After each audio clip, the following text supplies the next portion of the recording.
So I'm very fond of this subject, which is simply accepting what is. I participated when I was young in a particular spiritual path that was intensely focused into discipline. Yeah, and discipline has its good side, but also has a downside, and the downside is that through discipline you you can develop a certain passion for control, right? Because discipline is usually done with the purpose of having control over something, right? Methods and techniques, they are usually linked to this, to a discipline. So there were some good things about this path that I was in, but this ego developed really a certain neurosis, or giving too much importance to discipline, to controlling. For example, in meditation, right? You are you in this particular path, you were encouraged to control the energy in the body, control the breath, control your thoughts.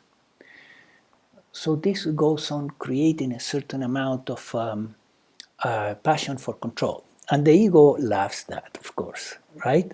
So it's a paradox, because we come to the spiritual path, because we want to release the ego, we want to function from our true nature, and then but if we insist too much in discipline, we grow a different type of ego, right? A spiritual ego that has a passion for control. So when I finally got into non-duality was in the early 2000s with the book The Power of Now. Are you familiar with it? The Power of Now by Eckhart Tolle? Yes, I've heard. Yes, you have heard of it? Have you? No?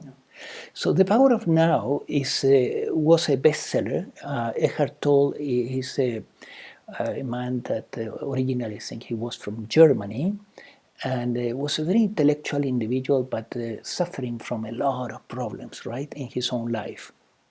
And then one day he had like a breakthrough spiritually, and he wrote this book. And the book, I would say that to a great degree, it has changed spirituality in the Western world. And his message in the book, The Power of Now, is the importance of living in the now, right? Not allowing the mind to go to the future and ruminating about the future or ruminating about the past. It just come to the here and now. But there is another message in the book that you see it constantly, and it's in the background, which is to come to the here and now, accept what is, right? Because if we are happy with what is in the moment, right now, right here, we're in the present moment. So you see that it's a trick to come to the now, but at the same time, it has further implications, which is that you begin to accept life as it is. Life is both, right? Joy and sorrow, positive and negative. So you begin to accept that the movie of life is what it is. And that also the reactions in your mind, body, organism to the movie may not be as perfect as you would like.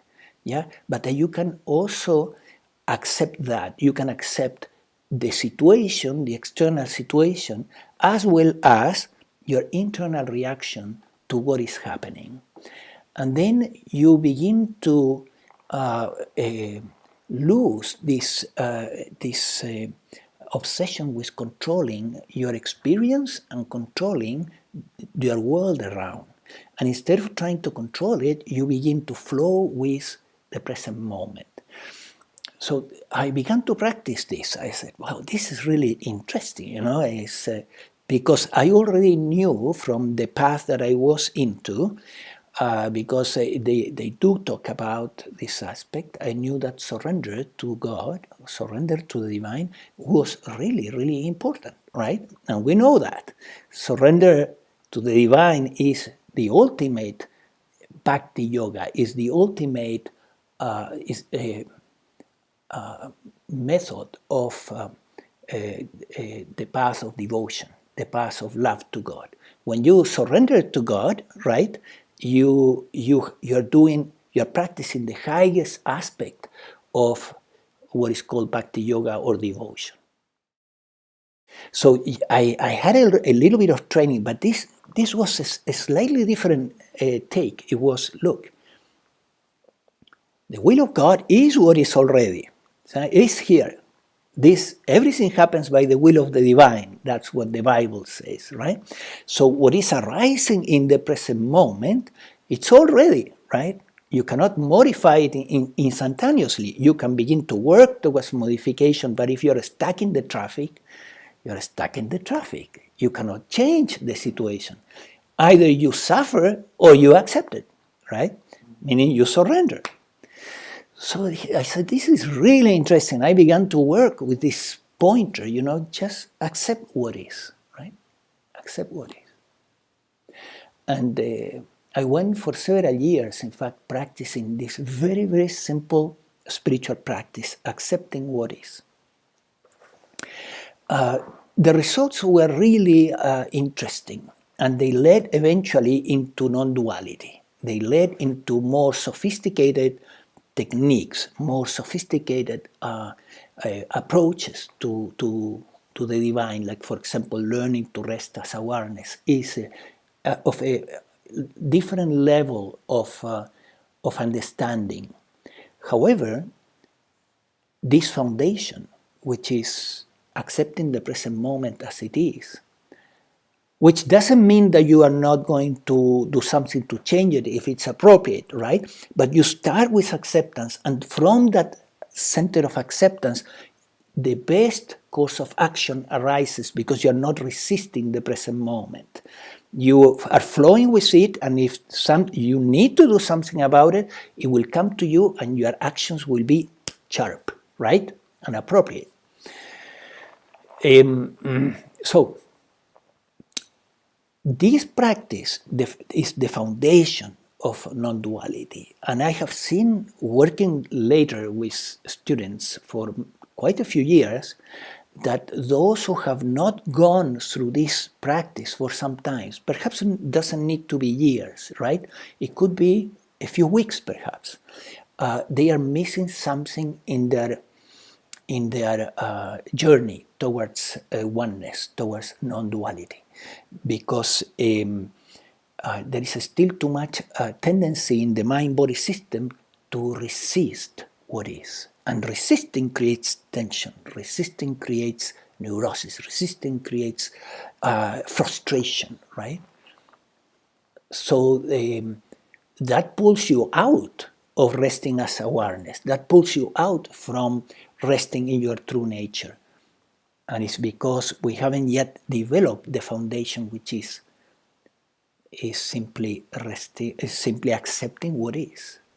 Yeah, what is already. Yeah, we cannot change it. We can change.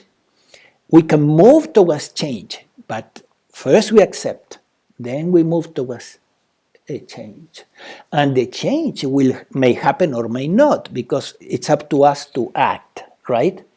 But it's up to the divine, the result of our actions. Very basic principle in spirituality, right? We act in a certain direction, and the results, we leave them in divine hands. So now I would like to hear your questions, and I will answer them the best I can.